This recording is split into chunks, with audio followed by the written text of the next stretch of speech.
ونستعينه ونستهديه ونستغفره ونعوذ بالله من شرور أنفسنا وسيئات أعمالنا. من يهده الله فهو المهتد ومن يضلل فلن تجد له وليا مرشدا. والصلاة والسلام على خير خلق الله سيدنا محمد صلى الله عليه وسلم. ونشهد أن لا إله إلا الله وحده لا شريك له، له الملك وله الحمد، يحيي ويميت وهو على كل شيء قدير. ونشهد أن سيدنا محمدا عبده ورسوله وصفيه من خلقه وحبيبه. اللهم صل وسلم وبارك على سيدنا محمد وعلى آل سيدنا محمد صلاة وسلاما دائمين متلازمين إلى يوم الدين. وسلم يا رب تسليما كثيرا. اي شحن بيمشي على المكتوب. صوت يا جماعه، صوت يا جماعه. قول يا مولانا هيشوف. استمعنا منذ لحظات قليله الى فضيله القارئ الكريم، فهو نعم القارئ لانه يقرا القران كما اراد الله وكما امر الله. وهذا دليل على الايمان، لأن الله تبارك وتعالى قال في كتابه: الذين آتيناهم الكتاب يتلونه حق تلاوته. اسمع إلى حكم الله فيهم، قال: أولئك يؤمنون به. من الإيمان بالقرآن أن تقرأ القرآن كما أمر الله. ماشي انت عايزه. ولكن في هذه الآيات التي تليت علينا الله سبحانه وتعالى يتحدث ويتكلم عن أصحاب رسول الله صلى الله عليه وسلم. ودائما وابدا هناك فرق بيننا وبينهم. هناك فرق بيننا وبين أصحاب رسول الله صلى الله عليه وسلم. أصلا لا توجد مقارنة بيننا وبينهم، لا توجد مقارنة بيننا الآن، بين أحوال الأمة الإسلامية الآن وبين أصحاب رسول الله صلى الله عليه وسلم. اللهم صل عليه. هم جعلوا الدنيا في أيديهم وجعلوا الدين في قلوبهم. نحن جعلنا الدنيا في قلوبنا وجعلنا الدين في أيدينا، جعلنا الدين وراء ظهورنا. ولذلك لو نظرنا إلى أصحاب رسول الله صلى الله عليه وسلم الذي شهد لهم هو الله، الذي شهد لهم هو الله، هل هناك شهادة أعظم من شهادة الله؟ هل هناك أصدق من الله؟ أعظم شهادة في الوجود هي شهادة الله. ولذلك الله سبحانه وتعالى يقول: وكفى بالله شهيدا. والله سبحانه وتعالى يقول: قل أي شيء أكبر شهادة؟ قل الله. الله عز وجل ليس هناك شهادة بعد شهادة الله، ليس هناك شهادة أعظم من شهادة الله. فالذي شهد لأصحاب رسول الله صلى الله عليه وسلم هو الله. الله هو الذي شهد له، وهو الذي أثنى عليه، وهو الذي مدحه. هناك فرق بيننا وبينهم، مش عمل اللي انا عارف. فرق كما بين السماء والارض. لذلك الله سبحانه وتعالى يقول: محمد رسول الله صلى الله عليه وسلم والذين معه. اسمع إلى صفات الصحابة: والذين معه أشداء على الكفار رحماء بينهم. هل نحن الآن أشداء على الكفار؟ أبدا. هل نحن الآن رحماء فيما بيننا؟ أبدا. محمد رسول الله والذين معه أشداء على الكفار. والله نحن غيرنا وبدلنا في أحكام الله وفي آيات الله، أصبحنا أشداء فيما بيننا، رحماء مع أعدائنا. وهذه الطامة التي حلت ودبت في الأمة الإسلامية. ولذلك يا إخواني، والله يا إخواني، والله أنا أنظر في أحوال الناس وأتعجب، والله أتعجب عندما نجلس في مثل هذه المجالس الناس يتكلمون أثناء التلاوة، يتكلمون. وللأسف أنني سمعت والله الناس يجلسون في المقابر، والله يتحدثون عن الدنيا في المقابر وعن البيع والشراء، ويتحدثون عن أحوال النساء. تخيل، والله في داخل المقابر. أصلا هو لم يعتبر ولم يتعظ بما يراه، ولذلك تجمدت القلوب وتحجرت القلوب، أصبح لا يؤثر فينا واعظ حتى الموت. الإنسان لم يعتبر ولم يتعظ من الموت، لم يعتبر ولم يتعظ من القرآن. القرآن يتلى والناس القارئ في وادي والناس في وادي آخر. والله سبحانه وتعالى يقول وإذا قرئ القرآن فاستمعوا له وأنصتوا لعلكم ترحمون. طب أنت ما استمعتش ولا أنصت، مفيش رحمة، مفيش. القرآن صريح، الآية اللي جت الأخيرة في سورة الأعراف، وإذا قرئ القرآن فاستمعوا له وأنصتوا لعلكم ترحمون. ولذلك يا إخوان، ولذلك قال القائل: أيا عبد الله كم يراك الله عاصيا، راغبا في الدنيا حريصا على الدنيا وللموت ناسيا. أعظم مصيبة أصيبت بها هذه الأمة أنها نسيت لقاء الله. ولو أنك تذكرت لقاء الله ما عصيت الله. ولذلك قال ربنا سبحانه وتعالى: ولا تتبع الهوى فيضلك عن سبيل الله، إن الذين يضلون عن سبيل الله لهم عذاب شديد. اسمع ما هو السبب: لهم عذاب شديد بما نسوا يوم الحساب. نسي أنه كل واحد منا نسي أنه سيقف وسيوضع بين يدي الله عز وجل العرض والحساب. ستقف بين يدي الله حافيا عاريا، لا صاحب ولا صديق ولا حبيب ولا أنيس ولا جليس. كل واحد منا مهما عظم ومهما كانت مكانته في الدنيا ومهما كانت مكانته عند الله، اسمع ماذا يقول الحكم العدل: إن كل من في السماوات والأرض، حتى جبريل، حتى سيدنا محمد صلى الله عليه وسلم، إن كل من في السماوات والأرض إلا آتي الرحمن عبدا. ليس هناك لقاء، ليس هناك لقاء يوم لقاء الله. ليس هناك رئاسة، ليس هناك وزارة، ليس هناك إمارة، ليس هناك سلطنة ولا ملك إلا الملك، ولا حكم إلا للحاكم العادل. إن كل من في السماوات والأرض إلا آتي الرحمن ملكا، رسولا، نبيا، أميرا، غنيا.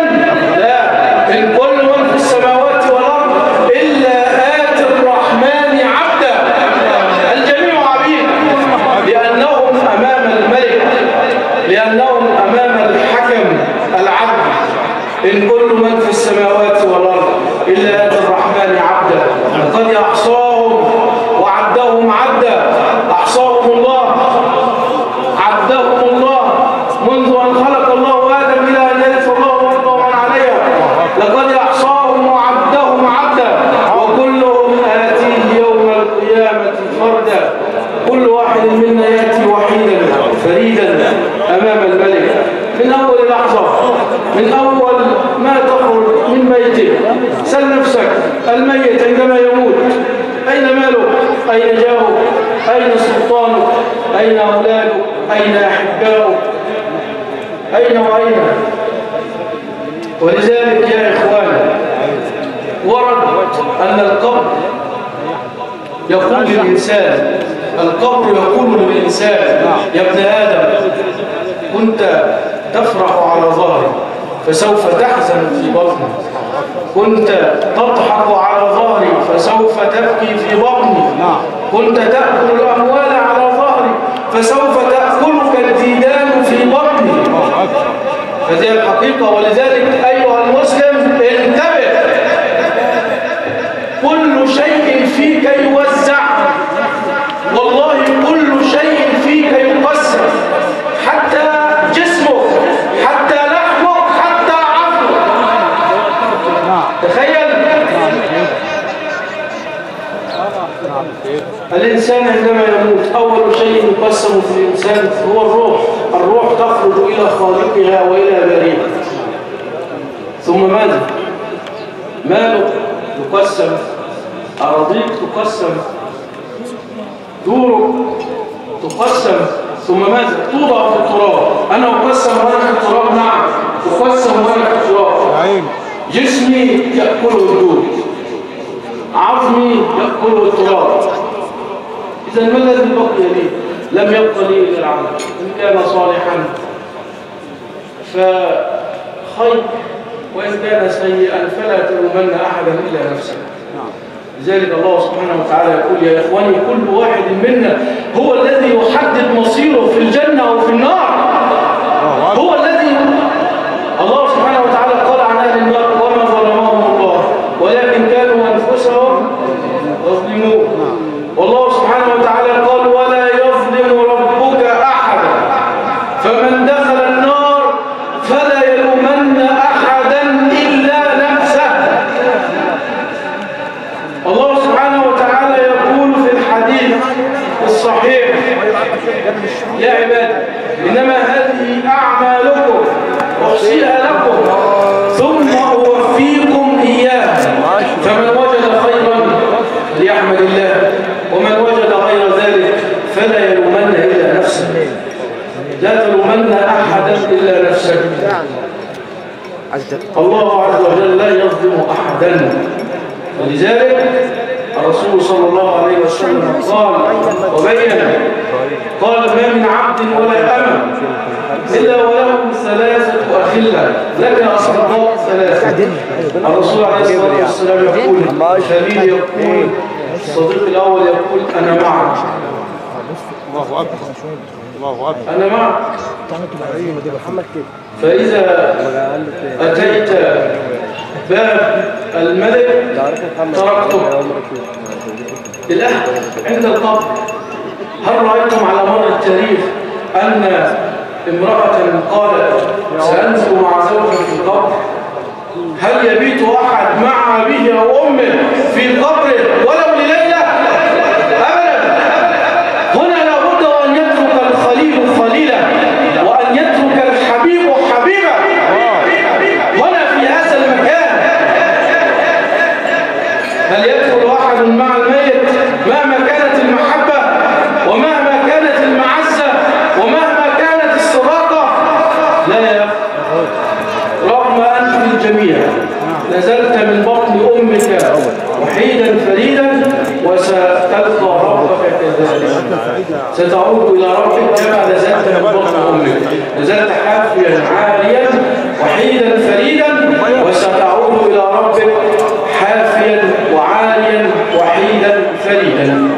ولقد صدق الله عز وجل حين قال ولقد جئتمونا فرادا ولقد جئتمونا بأموالكم وأولادكم وأزواجكم ومناصركم. لا، ولقد جئتمونا فرادا.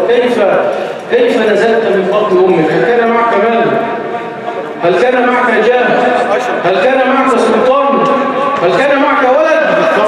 نزلت من بطن أمك حافيا عاليا وستلقى ربك كذلك. جاء الرسول صلى الله عليه وسلم قال الخليل الأول المال تتركه وتذهب ثم بعد ذلك لا عند القبر الكل هيتخلى عنه ثم بعد ذلك الخليل الثالث الذي نهمله عليك. الخليل الثالث الذي نهمله العمل. نحن الآن نزور من أجل أولادنا، نكذب من أجل أولادنا، نظلم من أجل أولادنا، نأكل الحرام من أجل أولادنا، نأكل الميراث من أجل أولادنا. وفي النهاية ابنك هينفعك أبدا. الله سبحانه وتعالى يقول المال هينفع ولا الولد هينفع، والله ولا حد بينفع حد أبدا. يوم وبتبقى بتتكلم حتى في الميتة وبتبقى بتتعصب، مش حد عاوز يسمع، والله ما حد عاوز يسمع، حتى مش حد عاوز يدي نفسه فرصة ان هو يسمع كلمة يمكن تفيده. يوم لا ينفع مال ولا بنون إلا من أتى الله بقلب سليم. المال هينفع، الولد هينفع، حد هينفعك أبدا. جمعت المال من أجل الولد، لا المال ينفع ولا الولد ينفع، وفي النهاية تركت كل شيء وذهبت إلى ربك كما نزلت من بطن أمك. فلذلك يا إخوان الرسول صلى الله عليه وسلم قال الكيس من دان نفسه، وأختم بهذا الحديث، قال الكيس من دان نفسه. الكيس يعني العاقل، من دان نفسه يعني من حاسب نفسه وعمل لما بعد الموت. حاسب نفسه، حجب نفسه عن معصية الله وعمل لما قبل الموت. كلنا عملنا لما قبل الموت، لكن يبقى السؤال من منا كان حريصا على أن يعمل لما بعد الموت؟ الكيس من دان نفسه وعمل لما بعد الموت، والعاجز العاجز ليس من فقد بصره ولا من فقد يده ولا من فقد سمعه. العاجز من تحكمت فيه نفسه، والعاجز من أتبع نفسه هواها وتمنى على الله الأماني. وأختم بهذا الكتاب، تمنى على الله الأماني، يفعل السيئات ويقول بأن الله عز وجل غفور رحيم. هو يعتقد هكذا. نعم الله غفور رحيم لمن يتقيه. نسأل الله تبارك وتعالى أن يغفر لنا ذنوبنا وأن يكفر عنا سيئاتنا وأن يتوفنا مع الأبرار وأن يرزقنا قبل الموت توبة وعند الموت شهادة وبعد الموت جنة ونعيما وملكا كبيرا. اللهم اغفر للراحلة الكريمة، اللهم اغفر لها وارحمها وعافها واعف عنها وأكرم نزلها ووسع مدخلها وجازها بالإحسان إحسانا وبالتقصير عفوا وغفرانا. اللهم إن كانت محسنة فزد في إحسانها، وإن كانت مسيئة فتجاوز عن سيئاتها. اللهم لقنا حجتها وكن عليها راضيا غير غضبان إلى أن ترث الأرض ومن عليها.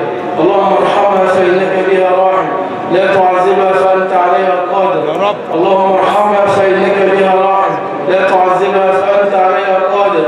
اللهم ثبتها في سؤالها، اللهم ثبتها في سؤالها. اللهم افسح لها في قبرها مد بصرها. اللهم اجعل قبرها روضة من رياض الجنة ولا تجعله حفرة من حفر النيران. اللهم كن لها بعد الأحباب حبيبا ولمن دعا لها برحمتك قريبا مجيبا. وآخر دعوانا أن الحمد لله رب العالمين وصلى الله وسلم. انت عليك يا مولانا. الله عليك، الله عليك يا عم، الله عليك يا سيدي.